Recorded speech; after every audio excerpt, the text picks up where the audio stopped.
Here we are at truss number 8, and by using these 8-inch C-clamps, I've managed to get the gusset plate back into this old wood.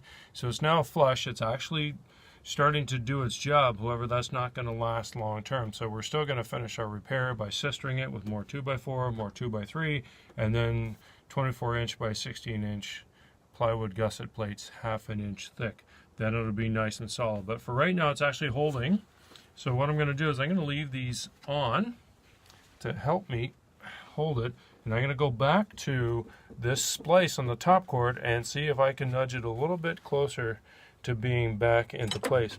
One thing I've noticed about these clamps, and here's the 6-inch version, it's not as pronounced on this as it is on the 8. This part, the fixed part of the clamp, is actually larger surface area on the 8-inch clamp than the movable part.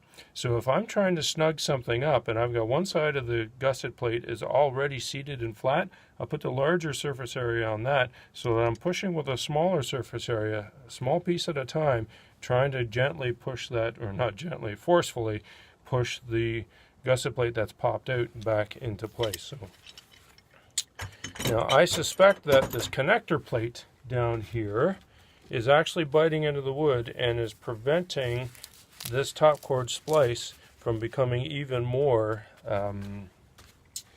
in the correct position. So I'm going to grab my hammer and just slightly peel this one out. This wasn't doing anything for us before, but now that it's getting back to position, it's getting closer. So I'm going to hide underneath truss number 7, and I'm just going to gently, no, that's not holding anything. That is completely floating. So now I'm going to tap that with the hammer again and see if I can get any more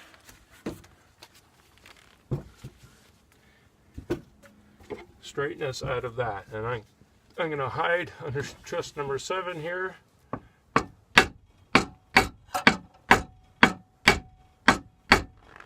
Okay, it actually went up about 1/8 of an inch and then it stopped.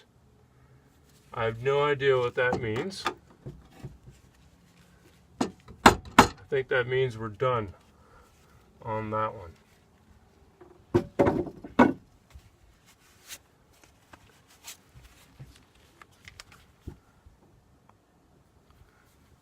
So now I'm going to pause the camera on that, and I'm going to remove this gusset plate entirely, or sorry, connector plate. In fact, I'll do that now while the whole world, the whole truss repair world watches, so both of you can see what's happening here. And that is really not doing anybody any good. So there we go. If you want to buy this, I'll put it on eBay for you. I'll pay you $50 to take it off my hands. Okay. Last try.